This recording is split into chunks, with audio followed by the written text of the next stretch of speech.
You were not built to be comfortable. You were not built to drift through your days, reacting to everything, committed to nothing, hoping things eventually work out.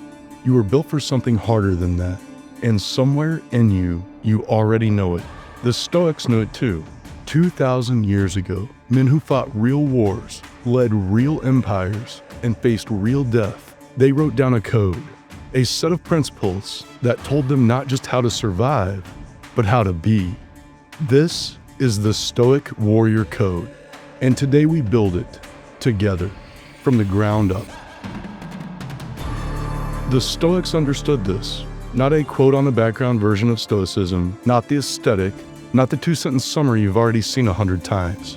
The actual discipline, the actual practice, the code that governed how man woke up, made decisions, faced loss, held his standard, and answered for the life he was building. In private, with no audience, with no guarantee of return. That code had a shape, 7 traits, not suggestions, not ideals, traits, built, practiced, and embodied over time until they were no longer things you did, but things you were. This is not a video about motivation. Motivation is weather.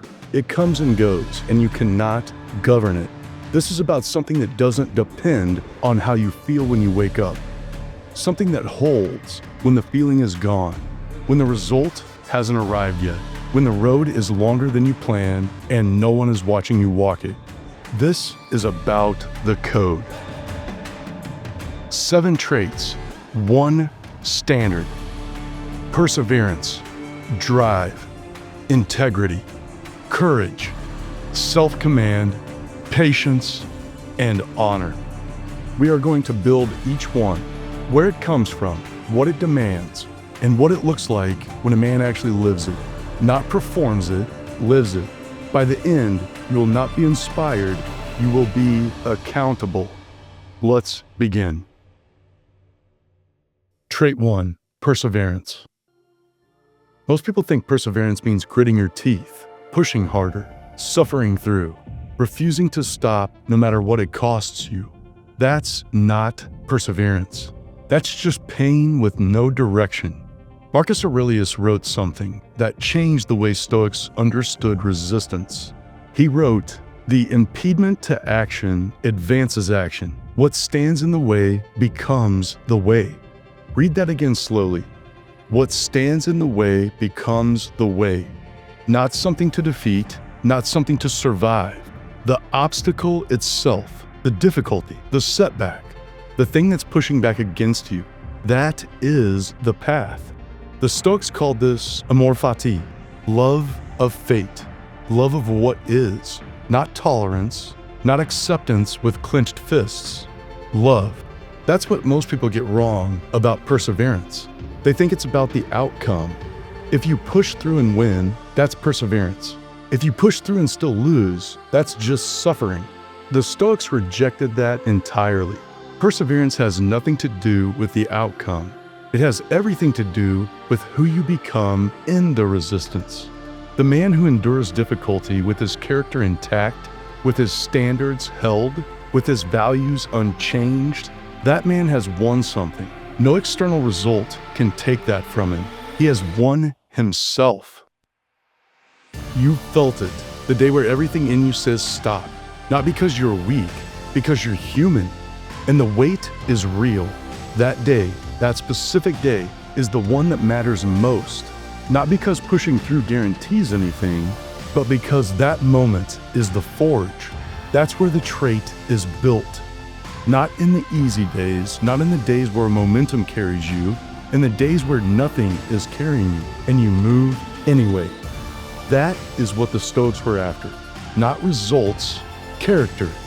The Stoic didn't persevere because he was certain he would win. He didn't persevere because the odds were in his favor. He persevered because he had decided who he was. And that decision, made once, held firmly, was enough. Not tomorrow, not when it gets easier, today. Right now, with what you have, that's it. Trait 2, drive. We celebrate drive. We post about it. We build entire identities around it. The grind, the work ethic, the relentless forward motion. And most of it's going nowhere. Not because the effort isn't real, not because the hours aren't long, they are. But effort without direction is not drive, it's noise. It's motion mistaken for progress. And you can exhaust yourself completely, spend every last thing you have, and end up exactly where you started. The Stoics had a word for what we're actually talking about when we say drive. Telos. Your aim, your end, the thing you are moving towards. Seneca wrote, "It is not that I'm brave, it is that I know what matters." That's drive. Not the volume of your effort, the clarity of it. The man who knows what matters moves differently than the man who's just moving. He doesn't have more energy, he just wastes less of it. Every decision filters through a simple question: does this move me forward or away from who I am becoming? That question is a compass, and most people are navigating without one. Here's what scattered drive looks like. You wake up motivated. You start 3 things. You finish none of them. You consume content about the thing instead of doing the thing. You mistake being busy for being disciplined. And by the end of the day, you're tired, genuinely tired. But you couldn't actually tell anyone what you built. You've been there. I've been there. The Stoics called this polypragnosine, relentless meddling, the habit of being perpetually occupied without ever being purposeful. The answer is not to move faster. The answer is to be ruthlessly honest about where you're pointed. Pick the thing that matters most, the one thing that if you made real progress on it today, everything else would feel secondary. Then move that forward, deliberately, without apology, without distraction. Not everything, not more, that. The warrior is not the man who does the most. He's the man who does what matters, consistently, with his full attention and his full intention. Every day, not perfectly, but purposefully. Drive without direction is just noise. The warrior knows where he's going, and he goes. Trait 3, integrity. We talk about integrity like it's a value, something you hold, something you stand for, something you put in a bio or carve into a mission statement. The Stoics weren't interested in that. They wanted to know one thing. What do you do when no one is watching? Not what you post, not what you tell people, not what you intend to do when the conditions are right. What you actually do at 11 o'clock at night, when you're tired, when no one would know, when it would be so easy to let the standard slip just this once. That moment, that small, invisible, completely unremarkable moment, that is where integrity lives or dies. The Stoics called it the inner citadel, a place inside you that circumstances cannot reach, that pressure cannot compromise, that convenience cannot buy. Marcus Aurelius had every reason to live differently than he wrote. He was the most powerful man in the known world. He could have indulged anything he wanted. No one had the authority to stop him. Instead, he wrote meditations for himself, not for publication, not for legacy, not for followers, for himself. A private document, a daily accounting of where he fell short and what he intended to do about it. That is integrity, not the performance of virtue, the private practice of it. He wrote, "Waste no more time arguing about what a good man should be. Be one." That's what integrity actually gives you. When your private self and your public self are the same, when there is no gap between who you claim to be and who you are when the door is closed, you become free. Not free from difficulty, not free from struggle, free from the weight of maintaining a version of yourself that isn't real. That weight is heavier than most people admit. The energy spent managing the gap, remembering what you said, protecting what you projected. The man of integrity carries none of that. He is the same man in every room, in every season, under every pressure. The sameness is his strength. Epictetus said, "Never say about anything I have lost it, only I have given it back." He was talking about acceptance, but the same principle lives in integrity. You don't lose your character when things get hard. You either give it away or you hold it. Every day, in the small moments, in the invisible ones. Integrity isn't what you do when it's hard. It's what you do when it's easy not to. That's the line. Trait 4. Courage. Every culture has a version of courage. The warrior who charges forward. The hero who doesn't flinch. The man who feels nothing and keeps moving forward. That's not courage. That's the story we tell ourselves, because the real thing is harder to look at. The Stoics never claimed the courageous man felt no fear. They never said he was immune to doubt, to hesitation, to the very human pull towards safety. What they said was this: courage is not the absence of fear. Courage is action in the presence of it. That distinction changes everything. Marcus Aurelius wrote, "You have the power over your mind, not outside events. Realize this, and you will find strength." He wasn't saying ignore fear. He was saying the fear is an outside event. You don't control it. What you control is what you do next. The Stoics had a practice for this. They called it premeditatio malorum, the premeditation of adversity.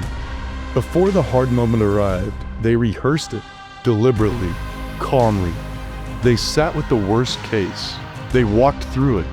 They asked, if this happens, who will I be? What will I do? So that when the moment came, they were not surprised by it.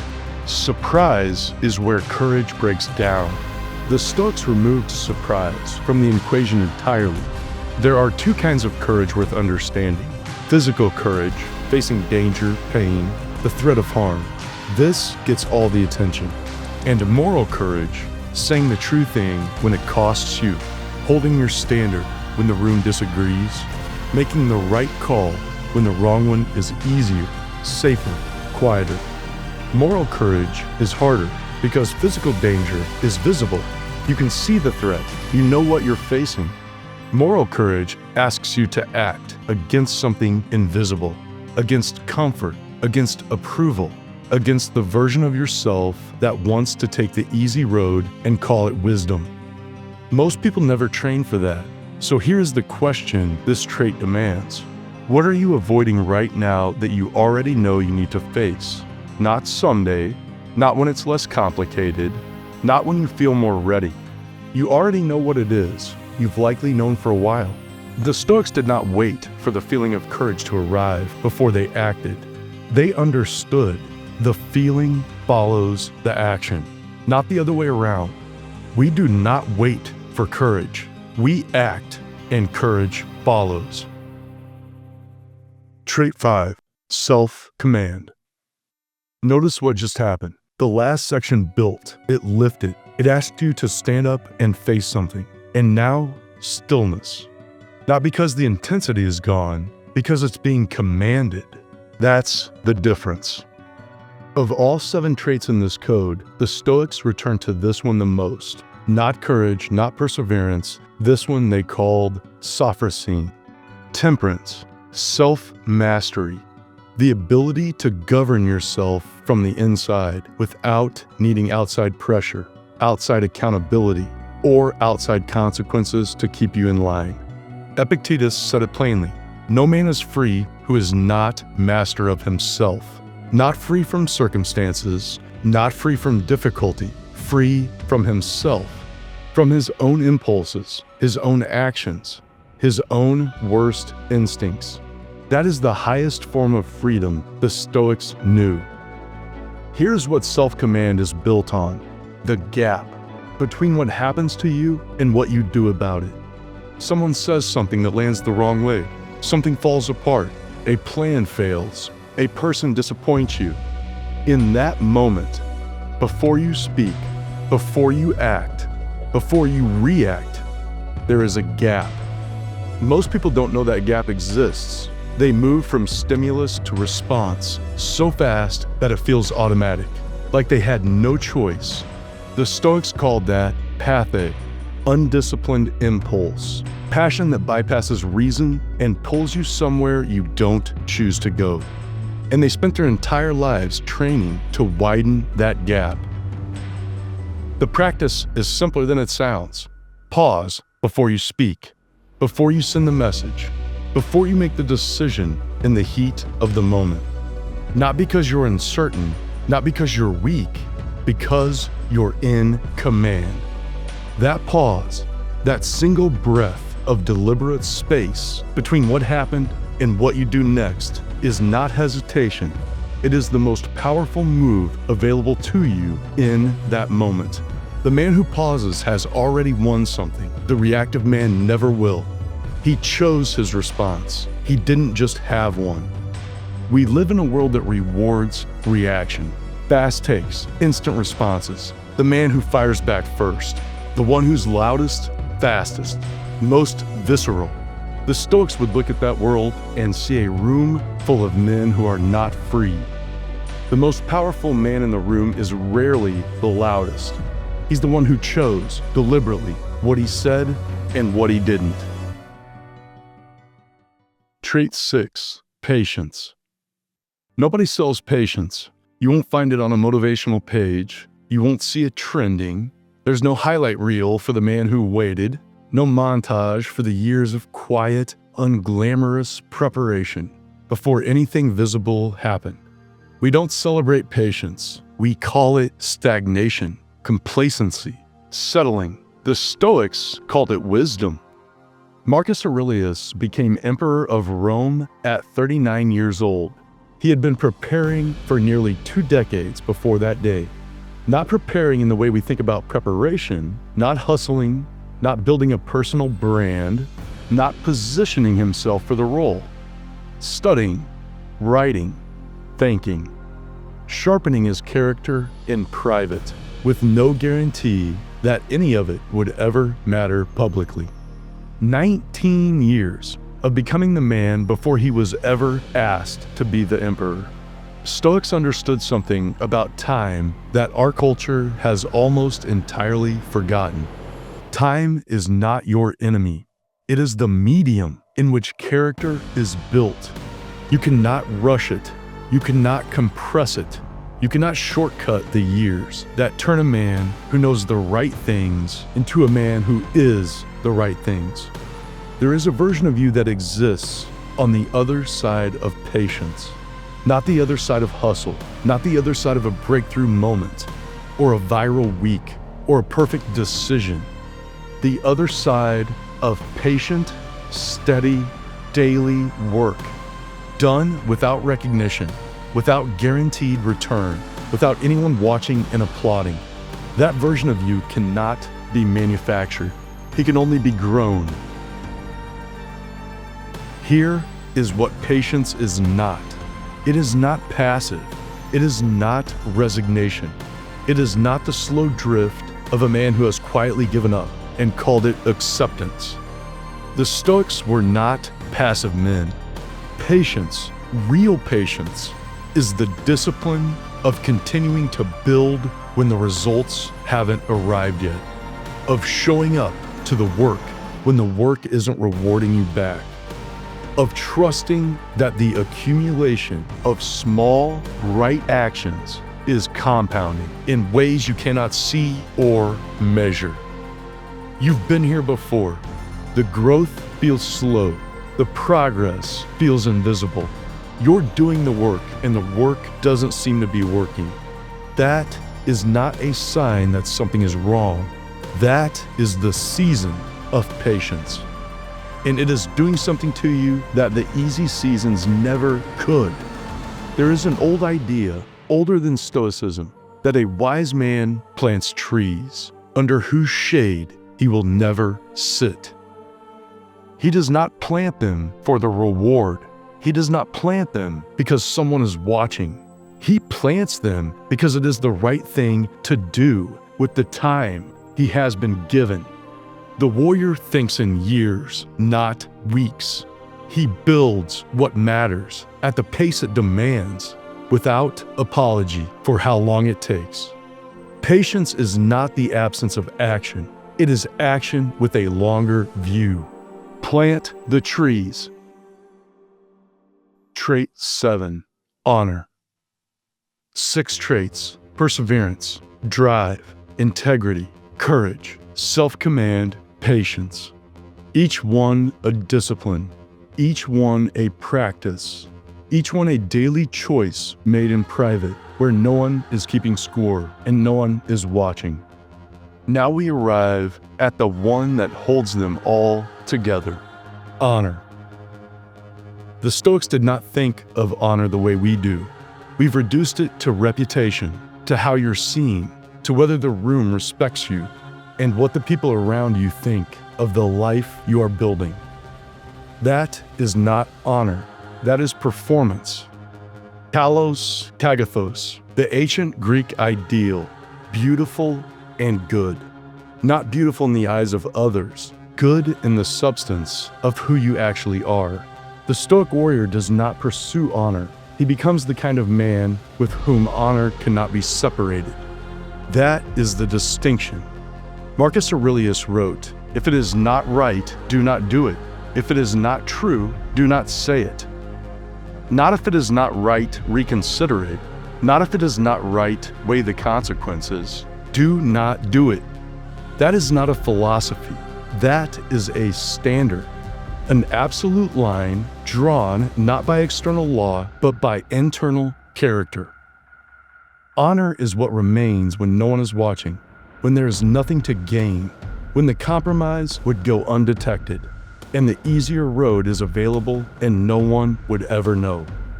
What you do in that moment, that is your honor. This is the trait that the other 6 were building towards. Without honor, perseverance becomes stubbornness in the wrong direction. Drive becomes ambition without conscience. Integrity is a performance you maintain when it's convenient. Courage is violence without principle. Self-command is control in service of nothing. Patience becomes passively dressed up as virtue. Honor is the telos, the purpose of the entire code.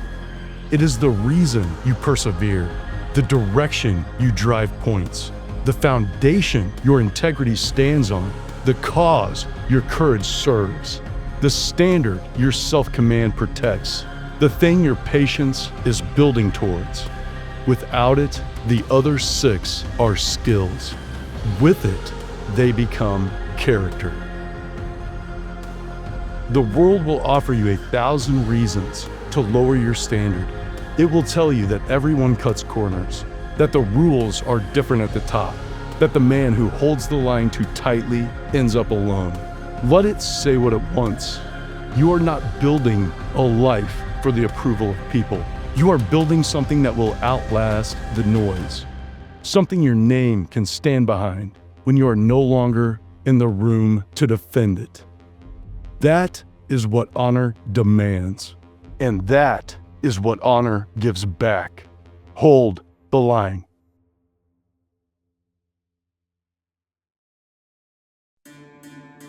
This is not the end of something. This is the beginning of how you carry it. We persevere not because the road is easy, but because the man we are becoming demands it. We drive not towards recognition, not towards comfort, but toward the life our best self would be willing to answer for. We hold our integrity in private, in public, and in the moments no one will ever know about, especially then. We face what must be faced, not without fear, but without flinching. We do not wait for courage. We act, and courage follows. We command ourselves, the pause before the reaction, the breath before the word, the choice before the response, always the choice. We are patient with the work, with the season, with the distance between who we are and who we are becoming. We plant trees. And we live with honor, because without it, none of the rest means anything at all. This is the code. Not a list of ideas, not a set of suggestions, a standard. One we return to every morning, one we answer to every night. One that does not bend when the day gets hard, or the cost gets high, or the easier road opens up beside us. We chose this. We choose it again. Hold the line.